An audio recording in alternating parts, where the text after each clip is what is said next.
वाल्मीकि रामायण बालकांड में भक्त गुणवाज आपको वशिष्ठ ऋषि के पुत्रों का निशकु को डांट बताकर घर लौटने के लिए आज्ञा देना और उन्हें दूसरा पुरोहित बनाने के लिए उधर देख सांप प्रधान और उनके सांप से चंडाल हुए त्रिशुक का विश्वामित्र जी की शरण में जाना।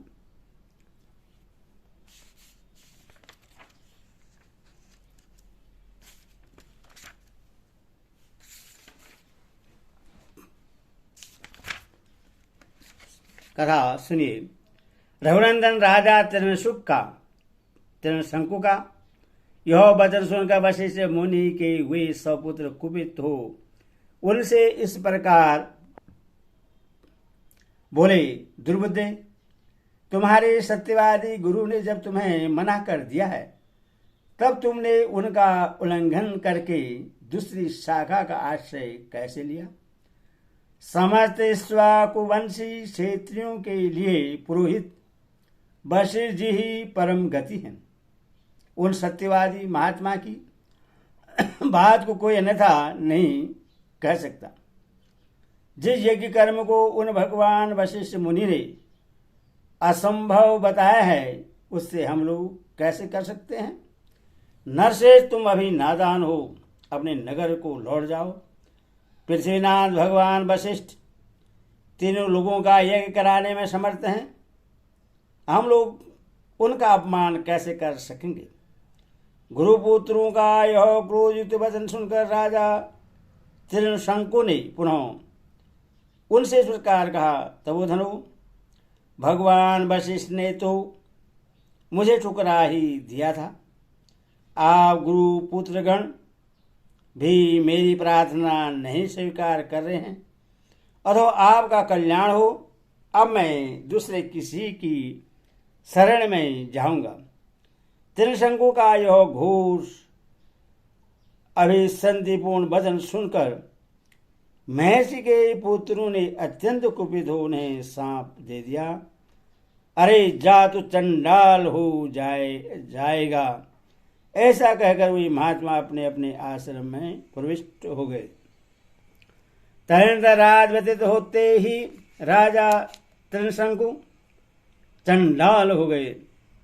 उनके शरीर का रंग नीला हो गया, कपड़े भी नीले हो गए, प्रत्येक अंग में रूसता आ गई, सिर के बाल छोटे छोटे हो गए, सारे शरीर में चिंता की राख सी लिपट गई, विभिन्न अंगों में यथास्थान लोहे के गहने पड़ गए।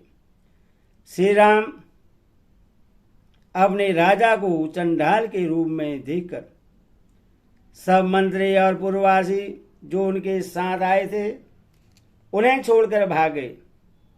काकुश नंदन, वे धीर स्वभाव नरेश दिन रात चिंता की आग में जलने लगे और अकेले ही तपोधन विश्वामित्र की शरण में गए। श्री राम विश्वामित्र ने देखा राजा का जीवन निष्फल हो गया है।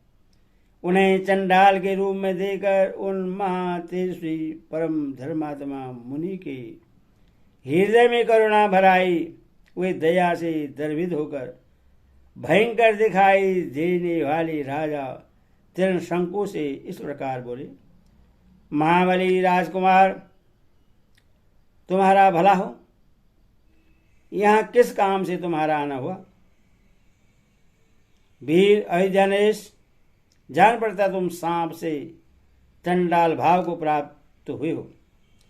विश्वामित्र की बात सुनकर चंडाल भाव को प्राप्त हुए और वाणी के तात्पर्य को समझने वाले राजा त्रिशंकु ने हाथ जोड़कर वाक्यार्थ को विश्वामित्र मुनि से इस प्रकार कहा, महर्षि, मुझे गुरु तथा गुरुपुत्रों ने ठुकरा दिया। मैं जिन मनोभिष्ट वस्तुओं को पाना चाहता था उसे न पाकर इच्छा के विपरीत अनर्थ का भागी हो गया। सौम्य दर्शन मुनिवर, मैं चाहता था कि इसी शरीर से स्वर्ग को जाऊं, परंतु यह इच्छा पूर्ण न हो सकी। मैंने सैकड़ों यज्ञ किए किंतु उनका भी कोई फल नहीं मिला। स्वामी, मैं क्षेत्र धर्म की शपथ खाकर आपसे कहता हूं कि बड़े से बड़े संकट में पड़ने पर भी न तो पहले कभी मैंने मिथ्या भाषण किया है और न भविष्य में ही कभी करूंगा। मैंने नाना प्रकार के यज्ञों का अनुष्ठान किया, प्रजाजनों की धर्मपूर्वक रक्षा की और शील एवं सदाचार के द्वारा महात्माओं तथा गुरुजनों को संतुष्ट रखने का प्रयास किया। इस समय भी मैं यज्ञ करना चाहता हूं, अतः मेरे गुरुजन मुझ पर संतुष्ट न हो सके, यह देखकर मैं देव को ही बड़ा मानता हूं। पुरुषार्थ तो निरर्थक जान पड़ता है। देव सब पर आक्रमण करता है, देव ही सबकी परम गति है। मुने, मैं अत्यंत आर्त होकर आपकी कृपा चाहता हूं। देव ने मेरे पुरुषार्थ को दबा दिया है, आपका भला हो, आप मुझ पर अवश्य कृपा करें।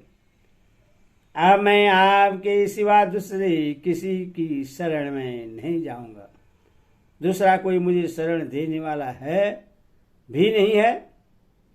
आप ही अपने पुरुषार्थ से मेरे दुर्देव को पलट सकते हैं।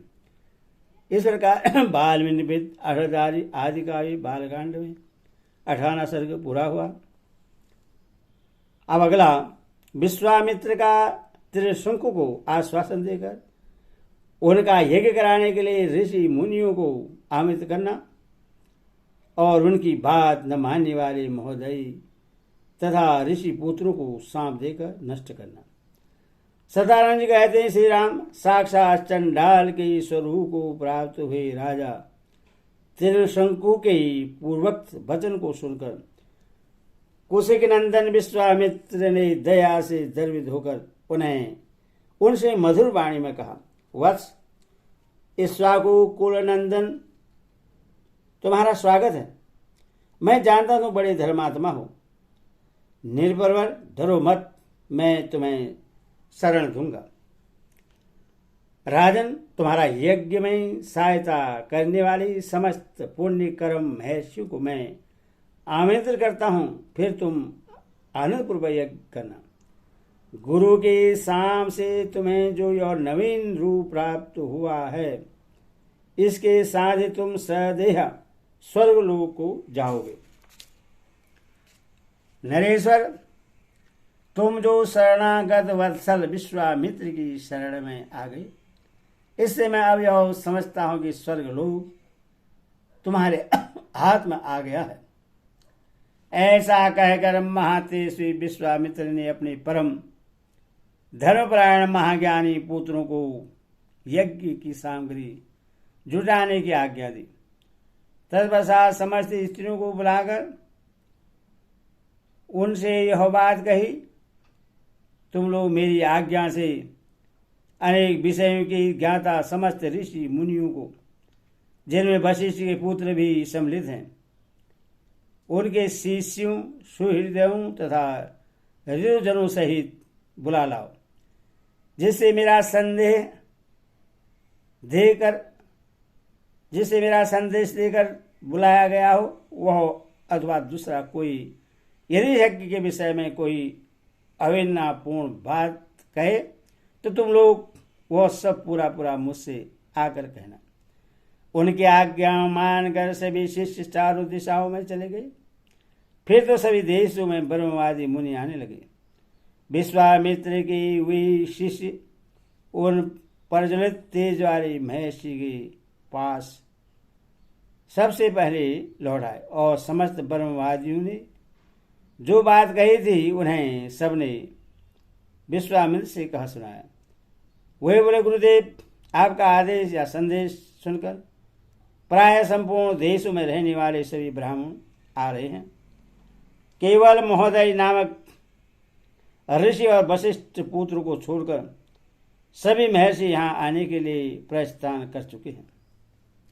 मुनिश्रेष्ठ वशिष्ठ जी के जो स्वपुत्र हैं उन सब ने क्रोध भरी वाणी में जो कुछ कहा है वह सब आप सुनिए। वे कहते हैं, जो विशेषतः हो चंडाल है और जिसका यज्ञ कराने वाला आचार्य क्षेत्र है, उसके यज्ञ में देवर्षि अथवा महात्मा ब्राह्मण हौस्य का भोजन कैसे कर सकते हैं, अथवा चंडाल का अन्न खाकर विश्वामित्र से पालित हुए ब्राह्मण स्वर्ग में कैसे जा सकेंगे। मुनिवरवर महोदय के साथ वशिष्ठ के सभी पुत्रों ने क्रोध से लाल आंखें करके ये उपयुक्त निष्ठुरतापूर्ण बातें कही थी। उन सबकी यह बात सुनकर मुनिवर विश्वामित्र ने दोनों नेत्र क्रोध से लाल हो गए और रोषपूर्वक इस प्रकार बोले, मैं उग्र तपस्या में लगा हूं और दोष या दुर्भावना से रहित हूं, तो भी जो मुझ पर दोषारोपण करते हैं वे दुरात्मा भस्मीभूत हो जाएंगे, इसमें सहज नहीं है। आज काल पास में बदकर ये यमलोक में पहुंचा दिए गए हैं। अब ये 700 जन्मों तक मुर्दों की रखवाली करने वाली, निश्चित रूप से कुत्ते का मांस खाने वाली मुष्टिक नाम प्रसिद्ध निर्दय चंडाल जाति में जन्म ग्रहण करेंगे। वे लोग विकृत और विरूप होकर इन लोगों में विचरे।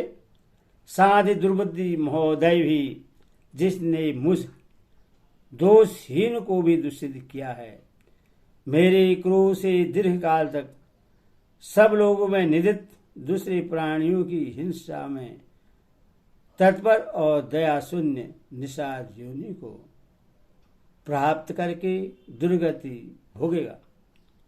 ऋषियों के बीच ऐसा कहकर महातेजस्वी महामुनि विश्वामित्र चुप हो गए। इस प्रकार 12वें अष्टधारी आदि का भी बालकांड पूरा हुआ। हरि ओम तत्सत।